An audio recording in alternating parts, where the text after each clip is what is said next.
जय मां विंध्यवासिनी, हर हर महादेव। आप सभी का स्वागत है हमारे यूट्यूब परिवार में।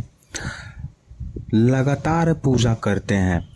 प्रतिदिन सुबह का यह नियम है कि सुबह 4 बजे उठ करके नहा धो करके हम एक ही इष्ट के, एक ही आसन, एक ही माला सहित उनका जप तप विधि विधान से प्रतिदिन करते हैं। लेकिन ना ही हम किसी ब्रह्मचर्य का पालन करते हैं, ना ही किसी अन्य प्रकार का परहेज कर रहे हैं। सात्विक हैं लेकिन ब्रह्मचर्य इत्यादि का पालन नहीं करते हैं, लगातार पूजन कर रहे हैं।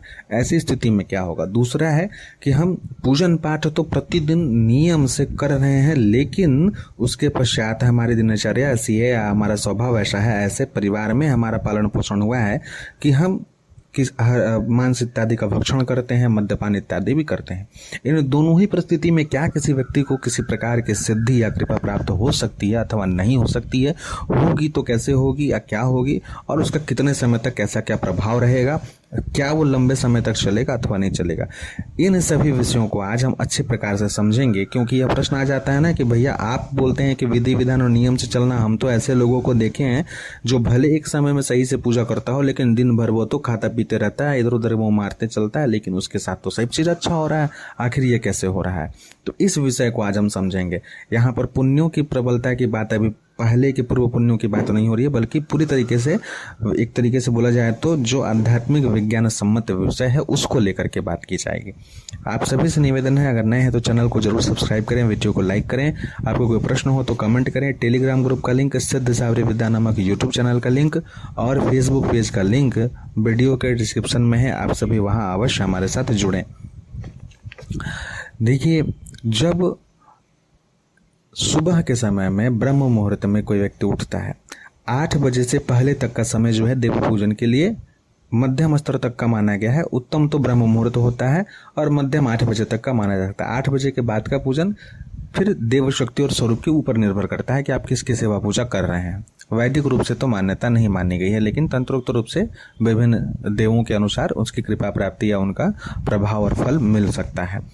तो जब कोई व्यक्ति बिना किसी नियम के, नियम का अर्थ यह हो गया कि वह खाने पीने का कोई नियम नहीं मान रहा है, कपड़े के रंगों का कोई महत्व नहीं है, वो हर प्रकार के वस्त्र इत्यादि को धारण करता है, ऐसा कुछ नहीं है कि वह कपड़े पहनने में नियम मान रहा है।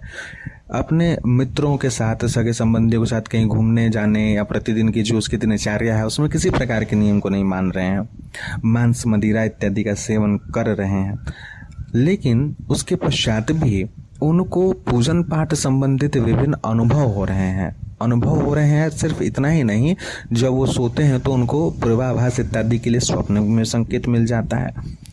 तो यह बात बड़ी विचित्रता वाली होती है। जब अगर वह किसी के साथ इन बातों को साझा कर देते हैं, बता देते हैं, तो सामने वाले व्यक्ति को लगता है कि हम तो इतना पूजन पाठ सात्विक शुद्ध तरीके से करते हैं, नियम से रहते हैं, अपने आप को नियंत्रण में रखते हैं। ये व्यक्ति पूरी तरीके से अनियंत्रित जीवन जी रहा है, लेकिन फिर भी इसको पूर्वाभास जैसी शुद्ध और सही चीज सटीकता के साथ कैसे प्राप्त हो रही है? कौन सी शक्ति ऐसी कृपा कर रही है? अब इस विषय को यहाँ थोड़ा रोक देते हैं। अब आते हैं सर्वप्रथम कि अगर व्यक्ति प्रतिदिन जो है ब्रह्मचर्य का पालन नहीं कर रहा है, लेकिन वह सात्विक व्यक्ति है, वो खाने पाने पीने में परहेज करते हैं, वो किसी भी प्रकार के मांस मदिरा का प्रयोग नहीं कर रहे हैं, लेकिन सुबह सुबह उठते हैं, अपने समय से पूजन ध्यान भजन इत्यादि करते हैं, बाकी दिनचर्या वैसे चलती है और ब्रह्मचर्य इत्यादि का पालन नहीं कर रहे हैं। तो अगर बिना ब्रह्मचर्य का पालन किए हुए भी लगातार कोई पूजन पाठ करते हैं, तो चूंकि एक गृहस्थ व्यक्ति को कहा गया है कि अगर वो विवाहित हैं, जिनके साथ वह धर्म पूर्वक जिस भी प्रकार के विवाह को बताया गया है, अगर उस सम्मति के साथ में अगर उन्होंने विवाह किया है और अपनी पत्नी के साथ रहते हैं और ब्रह्मचर्य का पालन अगर वो नहीं कर पाते हैं, तो भी भगवती जो है या जितनी भी शक्तियां जिसकी आप साधना उपासना कर रहे हैं, चूंकि गृहस्थ आश्रम है, तो गृहस्थ आश्रम में इस चीज के लिए कहीं कली काल में तो विशेष करके ऐसी मनाही नहीं है। तो ब्रह्मचर्य का पालन न करने के कारण भी आपका कोई चीज रुकेगा नहीं, बल्कि कहीं ना कहीं शक्ति की कृपा प्राप्त होगी। लेकिन कैसे होगी उसे भी समझिए। जब आप कम से कम एक पक्ष या एक पक्ष से अधिक एक ही समय में सही तरीके से दीप इत्यादि का प्रज्वलन करते हैं, भोग लगाते हैं, पाठ करते हैं, तो एक पक्ष के पश्चात जिस शक्ति का आप सेवा पूजा कर रहे हैं, उनके जो दूत होते हैं, उनके जो भी गण होते हैं, उनका अंश शक्तियों का बोला जाता है कि आना जाना आरंभ हो जाता है। और वो फिर आपके ऊपर धीरे धीरे नजर मतलब एक तरीके से नजर रखना आरंभ करते हैं कि कितने दूर तक ये जाएंगे। कोई व्यक्ति बहुत लंबे समय तक चलता है, कोई व्यक्ति कुछ दिन तक चलता है। लेकिन सुबह का दिनचर्या शुद्धता पूर्वक निर्वहन कर रहे हैं तो उस एक ही समय में उनका आवागमन होगा। अब शाम की आरती वो नहीं करते हैं तो शाम की आरती के लिए वहाँ किसी प्रकार का कोई शक्ति वहाँ ये भी बोला जा सकता है कि ना आएंगी ना कुछ प्रभाव देने वाली हैं। लेकिन अगर वो आपके पुण्य पहले कैसे प्रबल हो जाएं, आपके पितरों के पुण्य प्रबल हो जाएं, किसी का आशीर्वाद आपको प्राप्त हो जाए, तो सद्बुद्धि की प्राप्ति हेतु वो स्वप्न में आपको मार्गदर्शन करेंगे कि हाँ इस प्रकार की आप साधना करो। देखिए जो बिना ब्रह्मचर्य पालन किए हुए भी एक लंबे समय तक जब साधना कर देते हैं तो उनको स्वप्न में मार्गदर्शन प्राप्त होना शुरू होता है कि ठीक है ऐसा है कि तुम जो है इस नवरात्रि में इस मंत्र की साधना करो इस तरीके से, और फिर व्यक्ति में धीरे धीरे बदलाव आना शुरू होता है। वो जोड़ा जो पति पत्नी है वो कहीं ना कहीं अपने भीतर इस बदलाव को महसूस करते हैं कि शक्तियों की कृपा हो रही है, और फिर वो अग्रसर होते हैं। सामान्य जो साधना काल होता है उसमें वो सही तरीके से जीवन जीते हैं, उसके बाद गृहस्थ का जीवन जीते हैं।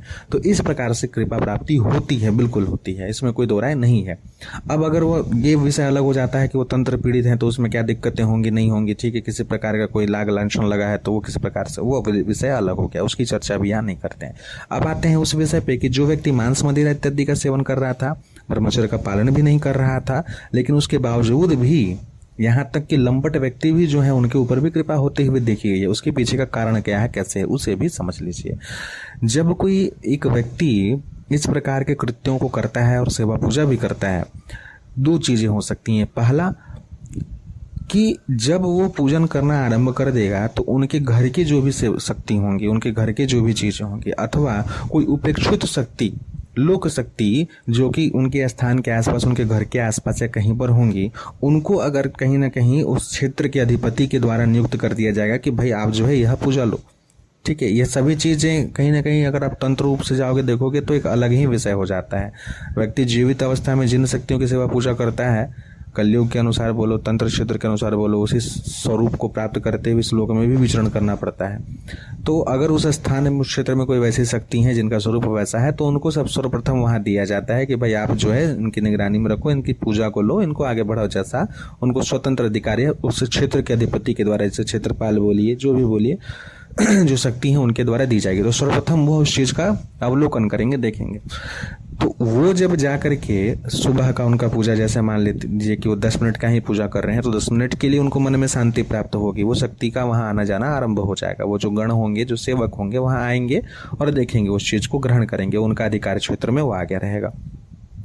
कुछ समय बीतने के पश्चात या तो वह स्वप्न इत्यादि के माध्यम से या किसी अन्य माध्यम से उनको प्रेरणा देंगे, किसी संत महात्मा साधक इत्यादि से मुलाकात करवा देंगे, कुछ ऐसे योग बनाएंगे कि व्यक्ति के भीतर सुधार आए। अथवा एक दूसरा चीज यह होता है कि जिनके साथ यह गृहस्थ जीवन जी रहे हैं, अगर इनकी धर्मपत्नी जो है वो काफी अधिक पूजन पाठ करती हैं, वो शुद्ध सात्विकता से रहती हैं, तो उसके प्रभाव के कारण भी, जब चूंकि दोनों का संयोजन हो रहा है प्रत्येक दिन, तो कहीं ना कहीं वो प्रभाव भी देने लगता है इनके शरीर पे। वो समय ऐसा नहीं है कि हमेशा और तुरंत दे देता है, यह भी जान लीजिए। किसी को तुरंत देता है, किसी को 5 साल लग जाता है, किसी के जीवन में कुछ ऐसी घटना होती है उसके बाद हो जाती है। तो ये व्यक्ति टू व्यक्ति डिफरेंट होता है, निर्भर करता है किसके साथ कैसे होगा। तो पत्नी के प्रभाव से भी इनके पुण्य उदय होने लगते हैं और फिर ये इस मार्ग में आगे बढ़ने लगते हैं। तीसरा चीज, जो व्यक्ति गृहस्थ धर्म का भी पूर्ण रूप से पालन नहीं कर रहे हैं, अगर मान लेते हैं कि किन्हीं के साथ में उनका विवाह उपरांत या ऐसे भी कहीं और संबंध इत्यादि स्थापित हो गए हैं और उसके पश्चात भी उनके साथ कुछ अच्छा हो रहा है, तो उसके पीछे का सबसे बड़ा कारण होता है कि जिन व्यक्ति के साथ, जिस स्त्री के साथ, जिस बाहरी पुरुष के साथ, स्त्री के साथ जिनका भी संबंध स्थापित हुआ है, उस अनुसार उनके कुछ कर्म जो होंगे प्रबल होंगे, वो साधना इत्यादि करते होंगे, उनके घर में कुछ वैसा होगा जिनके प्रभाव से इनका भी कुछ अच्छा हो रहा है। लेकिन वो जरूरी नहीं है कि अच्छा भी, बुरा भी होता है। इसीलिए कहा जाता है, देखिए शादी विवाह के पश्चात अगर सही तरीके से सभी चीज ना हुआ हो, क्यों करवाया जाता है? जो धन भट्टी होता है, अलग अलग क्षेत्र में देवी देवताओं को, पितरों को जो मिलाया जाता है, क्यों किया जाता है? ताकि किसी प्रकार का कोई ऐसा अनिष्ट ना हो।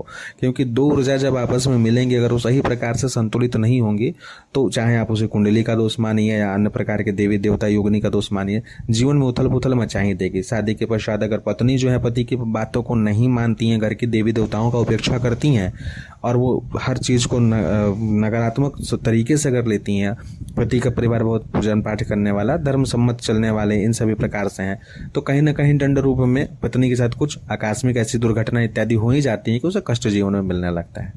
तो इस प्रकार से चीज़ों को संतुलित पहले करना होता है। शक्तियाँ स्वयं जो है यह प्रयास करती हैं कि धर्म मार्ग पर व्यक्ति चले। वो कहीं ना कहीं इनके पहले के कुछ अच्छे कर्म भी हो सकते हैं, उनके साथी का भी कर्म हो सकता है कि शक्तियाँ पहले प्रेरणा देती हैं कि हाँ अब जो है आप इस मार्ग पे आ गए हो, आपका अच्छा हो रहा है, चाहे वो 6 महीना अच्छा चले, साल भर अच्छा चले, 2 साल अच्छा चले, 3 साल अच्छा चले, लेकिन चलेगा कुछ समय तक उनका अच्छा।